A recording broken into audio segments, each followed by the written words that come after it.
এমন বাংলাদেশ কে বা আগে দেখেছে? তাই তো আমাদের বিদ্রোহী কবি কাজী নজরুল ইসলাম বলেছেন, গাই সাম্যের গান, মাসের চেয়ে বড় কিছু নাহি, নহে কিছু মহিয়ান। হাই বন্ধুরা, কেমন আছো? আশা করি সবাই ভালো আছো। জানি কারোই মন ভালো নেই, আসলে আমারও মন ভালো নেই।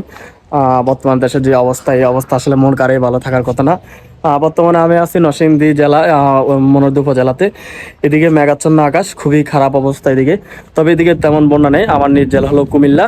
কুমিল্লা খুবই অবস্থা খারাপ, আমার ফ্যামিলি কুমিল্লাতে থাকে। গতকাল রাতেও ওইখানে অনেক পানি বাড়ছে যতটুকু শুনতে পেলাম। তো আমার এই ফেজে যারাই আছো নোয়াখালী ফেনী কুমিল্লা, তো জানাও কি অবস্থা। আসলে আমরা দূর থেকে যা দেখি তাই পারছি না আমরা যাইতে। তবে যতটুকু সম্ভব আমার এখান থেকে আমি যতটুকু সম্ভব ওইটুকু সহযোগিতা করছি। তো তোমরা যারাই আসো, যাদের যতটুকু সামর্থ্য আছে ততটুকু দিয়ে সহযোগিতা করো। আমি একটা খবর দেখছিলাম নিউজ 24 যমুনা টিভিতে। একটা বাচ্চা মেবি প্রাইমারি স্কুলে পড়ে, সেও তার ব্যাংকে জমানো টাকা দিয়ে সে সহযোগিতা করছে। তো সবাই সহযোগিতা করবে। আর আমরা এই বাংলাদেশটা চাই আসলে সাম্প্রদায়িক একটা সাম্যর একটা দেশ। আমরা ওইটাই চাই। কবি নজরুলের কথা আজকে মনে পড়ে গেল। তো আমরা এই দেশটাই চাই। তো তোমরা সবাই সহযোগিতা করবে, দেখো। আর আমি তোমাদেরকে আরেকটু দেখিয়ে দিচ্ছি এখানকার অবস্থাটা কেমন।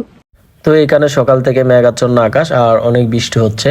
তা আর আমিও বৃষ্টির মধ্যে শ্যুটটা করে নিচ্ছি তোমাদেরকে দেখানোর জন্য এখানকার অবস্থাটা। তবে এখানে বন্যা তেমন দেখা যাচ্ছে না, কিন্তু আকাশটা মেঘাচ্ছন্ন।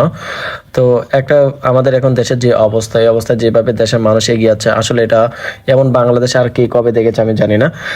তাই তো কাজী নজরুল ইসলাম আমাদের বিদ্রোহী কবি একটা কথা বা একটি কবিতা লিখেছেন, গায়ে সাম্যের গান, মানুষের চেয়ে বড় কিছু নয়, নয় কিছু মহান। আসলে আমাদের যে অবস্থা, এই অবস্থা আমাদের সবাই একত্রিত হতে হবে। একত্র হয়ে আমাদের এই দেশটাকে আমাদের এই দুর্যোগটাকে আমরা মোকাবেলা করতে হবে। যেমন সবাই সবার জায়গা থেকে এগিয়ে আসে, আসলে এটাই চাই। তো কেউ দল দল বর্ণ নির্বিশেষে সবাই আমরা এগিয়ে আসতে চাই। কেউ কাউরে কটূক্তি না করে আমরা সবাই এগিয়ে আসতে দেওয়া উচিত, কারণ কাউকে কটূক্তি করলে সে যদি ফিরে যায় তাহলে আসলে অনেকেই বঞ্চিত হবে। সবাই ভালো থেকো, টাটা বাই বাই। সবাই খেয়াল রেখো, সবার জায়গা থেকে সবাই সহযোগিতা করবে। এই কামনা সবার কাছে ব্যক্ত করে আমার আজকে ভিডিওটা এখানে শেষ করছি। Tata bye bye. দেখা হচ্ছে অন্য কোনো ভিডিওতে অন্য কোনো টপিক নিয়ে।